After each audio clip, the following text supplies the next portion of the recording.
Sylvie KBA News. Passage obligé.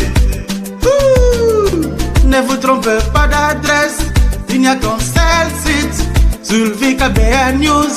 Please ne zappez pas. Nulle part ailleurs vous trouverez un tel programme. Bien fondé, formation puissante la source. Au milieu du village, sans parti pris, sans fanatisme. Sylvie KBA News. Sylvie KBA News. Sylvie KBA News. Sylvie KBA News. Massivement. Tout le monde est dans sa... Chacun interprète les choses de sa manière.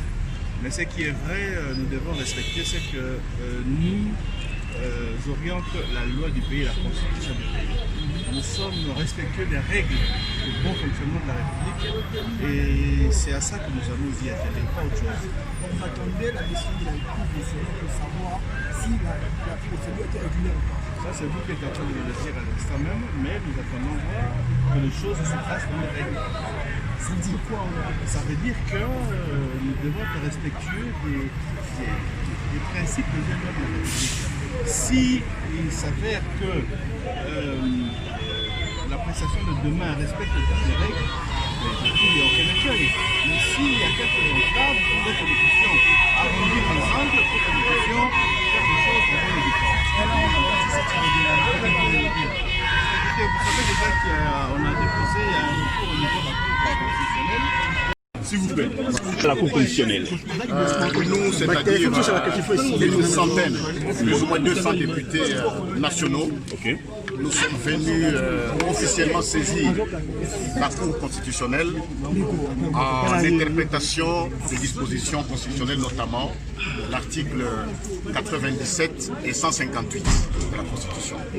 Comme vous le savez, le 17 juillet 2020, le président de la République, chef de l'État, a pris un certain nombre d'ordonnances dans le secteur de l'armée, mais également dans l'administration civile et militaire, mais aussi dans le domaine des services du portefeuille de l'État. Si certaines ordonnances n'ont pas posé de problème, mais il y a d'autres qui, pour nous, députés nationaux, nous avons pensé que ces ordonnances ont été notoirement violées. Voilà pourquoi nous nous sommes dit que nous venons à la Cour constitutionnelle pour poser la question aux juges, qu'ils puissent élucider la question. Est-ce que l'article 158 a été réellement respecté ou il a été violé? Alors qu'on nous explique le sens, la quintessence et même les conséquences de l'application correcte de cette disposition constitutionnelle.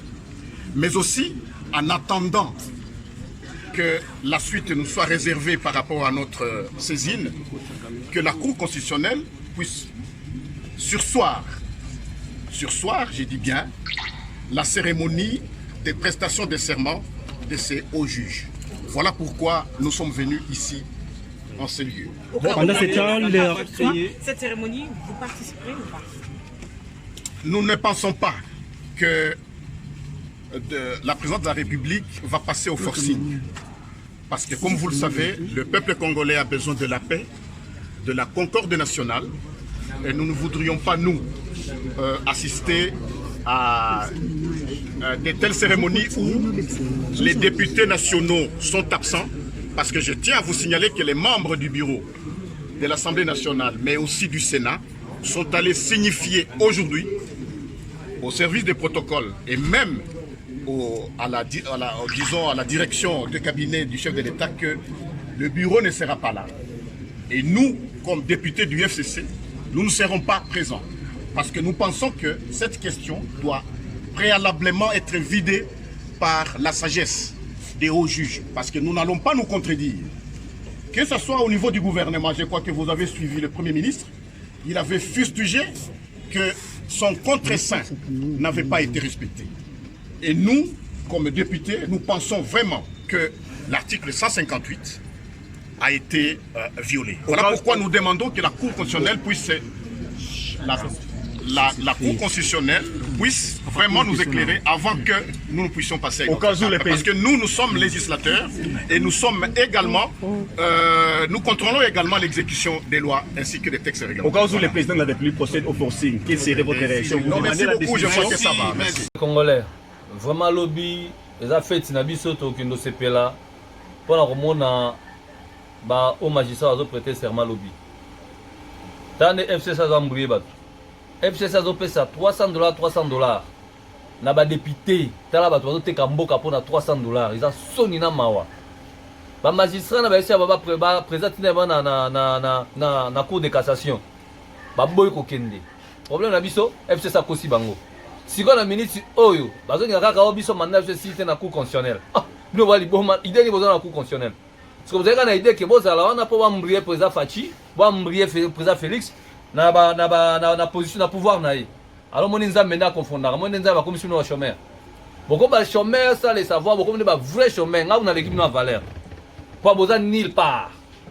Mais boy ba ki lobby et ça fait c'est surtout super. Boya, yo mabunda, soki mabundi Toyo Tambe Mwamba, okinoza koma ba lubo lata na nzoto pona kwa mbrieka ba congolais que oza congolais, moza no pe congolais te.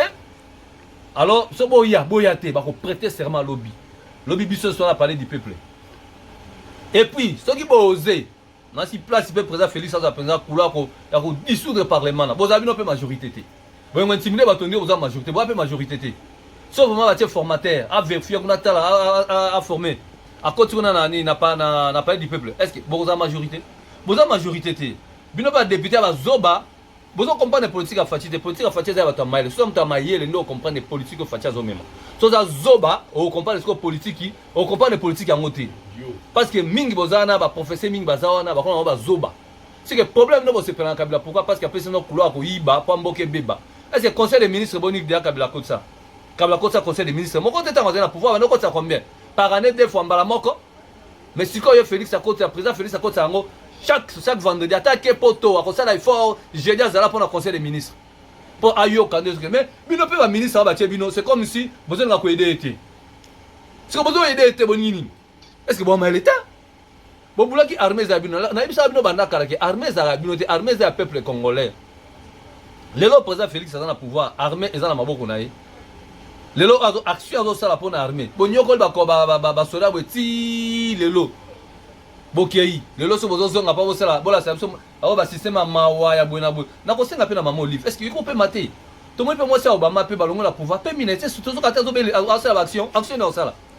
Mais ozaka ka mukemke ko memi ba na mukongo tambo na bango zongi boye. Okomosa no ba action nini? Mama olive.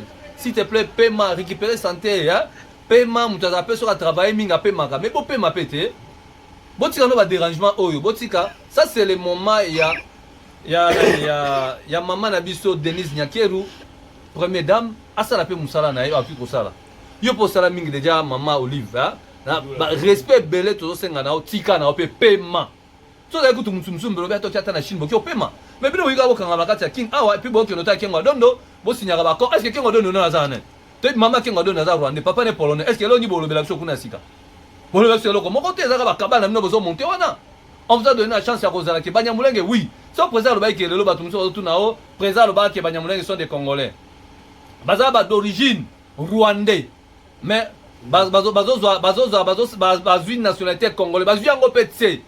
Au lieu que basé ngata moko moko mais bango c'est en groupe. On a compris que non, Banyamulenge, vous avez des connaissances kasi bofanda. Mais tu as dit que vous avez d'origine rwandais. Mais vous fandi na kati ya Congo mais vous avez un respect. Comme vous fanda awa o Minembo o Kingani. Rouberwa, moi je vais vous rappeler une chose. Monsieur Rouberwa, bino na Bazaras, na maître Nyarungab, bozalaki na botanga na Lubumbashi, osala droit na Lubumbashi.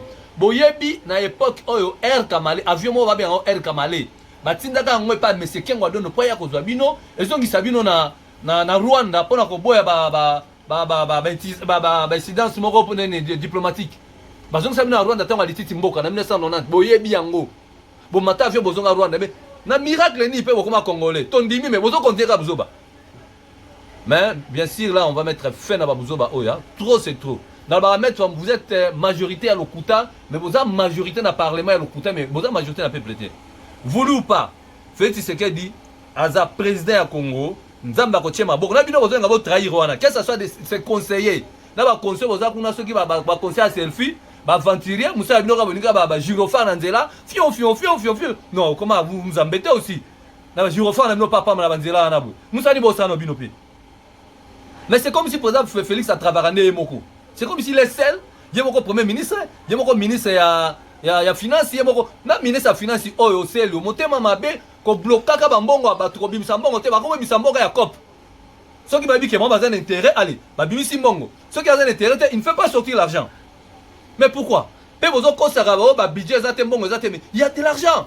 Besoin de beaucoup de parlement pour voter budget ma bé à l'okuta ya oh il y a 5 il y a 4 millions 500 il y a 6 milliards ce qui il y a 5 il y a marque il y a bien zaki même budget au président voté qui a 11 milliards c'est P président est capable de voter un budget à 30 milliards parce que boye bilo ko bozo sala sala na bino se bozo sala boye bilo bozo sala to nga père de ma part na resenga sous conseil na nani na oh na nani na inspecteur de la finance na sengi na yo IGF en tout cas tika kotambolaka yo zali mokonzi oyo président nommé yo pour na contrôle suivi ya recette ya koyeba ndeni ba détourner kene mais comment kino tambo comme olanda ba nani comme olanda opérateur économique non sur répondre ngoko ta na cop yo ko tambo opérateur na opérateur comité ndo kene ba OK katanga OK ba participe par l'autre kino tambo non exemple ça na yo te soko ngosa la mission na osa mission conjointe ensemble na DGI bozo tambo la bino nyonso moko tambo la moko ta.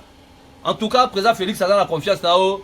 En tout cas, inspecteur, Zonga Moutou, Zala Pidan, parce que bon, nous avons Mousselou Ming. Si vous avez une connaissance, vous avez la bien, Zala Top Pidan. Voilà, ils ont dit conseil, nous avons fait ça, au fait, pour ça, la connaissance de l'opérateur économique. Quand nous avons fait ça, nous avons vraiment des bonnes choses. Lobby, tu as fait, lobby, magistrat, bazo prêter serment à Bango, boninga, boya, te va prêter serment. Lobby, bazo prêter serment, mais bon, keba, ça, vous avez continué à dire, en tout cas, boy baké, bakor wana, ezali pe constitutionnel té, o bako bo signé wana, accord za constitutionnel té, ezali pe bakor moko judiciaire té. Bokeba, ezali ce sont des accords politiques. Et qui ko kweya, pe peuple totelemi. Attention. Merci beaucoup. Dieu protège Félix.